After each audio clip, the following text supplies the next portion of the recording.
बच्चों, हमारा जो आज का टॉपिक है, हमारा 6 चैप्टर हमारा चल रहा है सामाजिक समूह।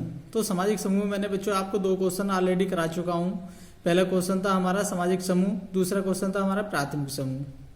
प्राथमिक समूह की डेफिनेशन जो है, प्राथमिक समूह जो दिया था चार्ल्स कुले साहब ने दिया था, और उसके बाद में ये द्वितीयक समूह। तो द्वितीयक समूह ये अच्छे क्वेश्चन बने, उसी वजह से मैं करा रहा हूँ। और इसमें एक और बनता है हमारा प्राथमिक समूह और द्वितीय समूह की जो है में अंतर क्या है, इनमें जो है तो डिफरेंट है।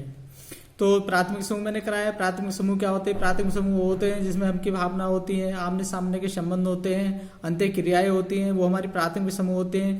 द्वितीय समूह क्या होते हैं? प्राथमिक समूह जो है सीमित क्षेत्र में होते हैं, एक छोटा होता है। द्वितीयक समूह क्या होते हैं? द्वितीयक समूह जो है आकार में बहुत बड़े होते हैं।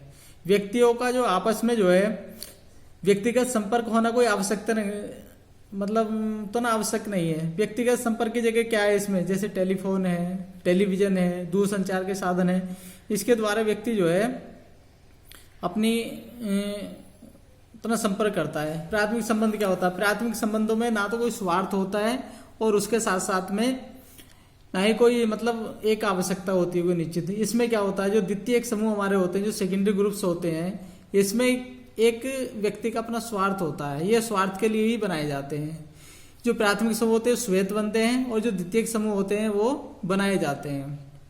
तो द्वितीयक समूह में क्या होता है, व्यक्ति के अपने स्वार्थ होते हैं, व्यक्ति की अपनी तना आवश्यकता होती है, और जब तक समूह में व्यक्ति की अपनी आवश्यकता और स्वार्थ बने रहते हैं तो ये जो है द्वितीयक समूह बने रहते हैं। ना तो तना समाप्ति की मतलब व्यक्ति उससे जो है अपनी तना सदस्यता रद्द कर लेता है। अब जैसे द्वितीयक समूह का अर्थ, उदाहरण तो जैसे हमारे जो है रॉबर्ट बीरी स्ट्रीट ने का कथन है कि वे सभी द्वितीयक समूह है जो प्राथमिक नहीं है। जो मैंने प्राथमिक आपको कराया है, तो जो प्राथमिक समूह नहीं है वो सारे जो है द्वितीयक समूह होते हैं। कौन कौन से होते हैं द्वितीयक समूह? जैसे क्या कहना चाहिए, जो द्वितीयक समूह जहाँ पे जो है हम की भावना ना होती हो, आमने सामने के संबंध ना होते हो। ठीक है, आमने सामने के संबंध का, क्योंकि प्राथमिक समूह हमने कहा कि आमने सामने के संबंध, आमने सामने के संबंध कैसे कि जहाँ पे अंत्य क्रियाएं होती हो, जहाँ पे अंत्य क्रियाएं होती हो वहीं पे जो है हमारा प्राथमिक समूह है। जहाँ पे अंत्य क्रिया नहीं होती, जो प्राथमिक समूह की विशेषता नहीं बताता, उसके विपरीत जो है हमारा द्वितीयक समूह है। जैसे हम कह सकते हैं कि 2 छोर हैं, ठीक है, एक प्राथमिक समूह, दूसरा द्वितीयक समूह। तो ना बीरी स्ट्रीट साहब ने कहा वे सभी समूह द्वितीयक हैं जो प्राथमिक समूह नहीं है। डेविस के अनुसार द्वितीयक समूह को उसी अर्थ में परिभाषित किया गया है जैसे कि जो है बीरी स्ट्रीट साहब ने कहा था। आगे फेयरचाइल्ड द्वारा संपादित समाजशास्त्र शब्दकोश, इनका पुस्तक थी, उसमें इन्होंने कहा समूह का वह रूप जो अपने सामाजिक संपर्क और औपचारिक संगठन की मात्रा में प्राथमिक समूहों से समूह की घनिष्ठता से भी भिन्न हो, द्वितीयक समूह कहते हैं। क्योंकि प्राथमिक समूह में क्या होता है, घनिष्ठता होती है, हम की भावना होती है, अनौपचारिकता होती है।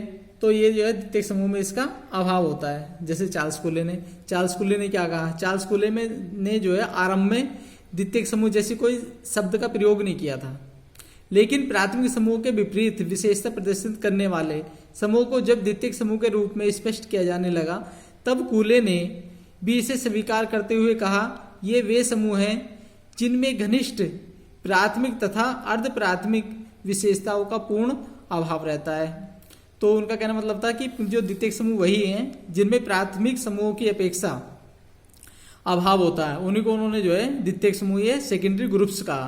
अग्रवाल तथा निपकाप के अनुसार द्वितीयक समूह वह समूह है जो घनिष्ठता की कमी का अनुभव कराते हैं। जो घनिष्ठता होती है उसकी समूह का की उसकी जो कमी है उसका अनुभव कराते हैं। अब द्वितीयक समूह की तो ना विशेषता, इससे थोड़ा सा हमें और हम जान लेंगे इसे क्या है द्वितीयक समूह। द्वितीयक समूह किसी विशेष उद्देश्य की पूर्ति हेतु जानबूझकर बनाया गया समूह है। तो देखो बच्चों, जो द्वितीयक समूह हमारा होता है वो किसी विशेष उद्देश्य की पूर्ति, आवश्यकता की पूर्ति, स्वार्थों की पूर्ति करता है, और वो जो है जानबूझकर बनाया गया एक समूह होता है द्वितीयक समूह जो है। नेक्स्ट, इन समूहों में सदस्यों की व्यक्तिगत संपर्क स्थापित करना अनिवार्य नहीं। जैसे मैंने भी बताया था कि ये जो व्यक्ति होते हैं, इनमें व्यक्तिगत जो संपर्क होता है वो करना आवश्यक नहीं है। क्यों? क्योंकि इसमें संपर्क जो होता है वो दूरसंचार के माध्यम से हो सकता है, टेली कॉन्फ्रेंस के माध्यम से हो सकता है, तो ये होता है। नेक्स्ट, द्वितीयक समूह में शारीरिक निकटता बहुत कम और कभी बिल्कुल नहीं होती। जो हमारे द्वितीयक समूह होते हैं उसमें शारीरिक निकटता जो है बहुत कम होती है और कभी कभी तो जो है बिल्कुल भी नहीं होती।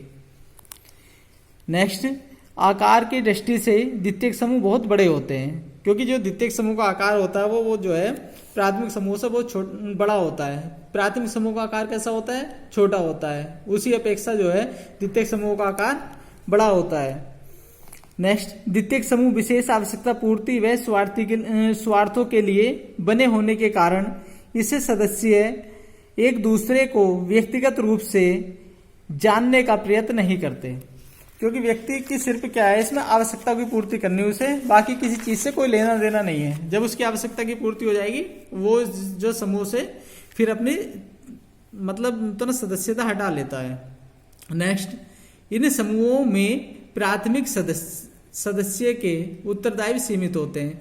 जो इस समूह के सदस्य होते हैं उनके जो उत्तरदायित्व होते हैं सीमित होते हैं। ठीक है, जैसे प्राथमिक जो हमारे प्राथमिक समूह होते हैं उसमें उत्तरदायित्व जो है असीमित होते हैं, और द्वितीयक समूह में जो उत्तरदायित्व होते हैं वो मतलब जो प्राथमिक समूह होते हैं हमारे उसमें उत्तरदायित्व जो है असीमित होते हैं। ठीक है, जो हमारे द्वितीयक समूह है उसमें उत्तरदायित्व कैसे होते हैं? सीमित होते हैं। नेक्स्ट, ये समूह प्रत्यक्ष संबंधों पर आधारित होते हैं। ये समूह जो होते हैं अप्रत्यक्ष संबंधों पर आधारित होते हैं, क्योंकि इसमें ऐसा नहीं कि हम देखेंगे जब ही करेंगे। अप्रत्यक्ष प्रत्यक्ष दो चीजें होती हैं। प्रत्यक्ष वो होता है जिनको हम देख पाते हैं, अप्रत्यक्ष वो होता है जिनको हम नहीं देख पाते। जो द्वितीयक समूह हमारे बने हुए होते हैं वो अप्रत्यक्ष पे बने होते हैं, और जो प्राथमिक समूह होते हैं हमारे वो प्रत्यक्ष पे बने होते हैं। द्वितीयक समूह के निर्माण सदस्यों की आवश्यकता के अनुसार होता है, और इसमें जैसे जैसे उनकी आवश्यकता की पूर्ति होती रहती है उसमें क्या है, द्वितीयक समूह में परिवर्तन होता रहता है। अब बच्चों, द्वितीयक समूह के महत्व, क्योंकि द्वितीयक समूह के अपने महत्व भी हैं। कैसे? विशेषीकरण को प्रोत्साहन, द्वितीयक समूह से जो है विशेषीकरण को प्रोत्साहन मिलता है। इसमें आप डेफिनेशन जो है देंगे उसी के आधार पे जो मैंने कक्षा में आपको कराया है। सामाजिक परिवर्तन द्वारा प्रगति, जो द्वितीयक समूह होते हैं उसमें सामाजिक परिवर्तन के द्वारा प्रगति होती है। जागरूकता में वृद्धि, जो द्वितीयक समूह से होती है जागरूकता में वृद्धि होती है। आवश्यकता की पूर्ति, जो द्वितीयक समूह होते हैं उनमें आवश्यकता की पूर्ति के लिए बनाए जाते हैं, और जब तक हमारी आवश्यकता की पूर्ति होती है हम उसके सदस्य होते हैं। जब आवश्यकता की हमारी पूर्ति समाप्त हो जाती है हम उसके सदस्य से जो है छोड़ देते हैं। श्रम को प्रोत्साहन, जो द्वितीयक समूह होते हैं उससे श्रम को जो है तो प्रोत्साहन मिलता है। सामाजिक नियंत्रण, द्वितीयक समूह से, क्योंकि इसमें नियम कानून होते हैं तो द्वितीयक समूह से सामाजिक नियंत्रण बना रहता है। और इसका जो है निष्कर्ष भी थोड़ा सा दे देंगे, जैसे कि मैं प्रत्येक क्वेश्चन में आपको जो निष्कर्ष देता चला आया हूं। क्या है? कूले ने इन्हें प्राथमिक और द्वितीयक समूह के नाम से संबोधित किया, जबकि सोरोकिन ने इन्हें क्रम से सुपरिचित और संविदात्मक समूह कहा है। जर्मन समाजशास्त्री टोनिज ने इन्हें समूह का क्रम से जेमिनसेफ्ट और जेसलसेफ्ट कहा है। तात्पर्य यह है कि समाज में पाए जाने वाले सभी समूहों की प्रकृति और महत्व में समानता नहीं होती।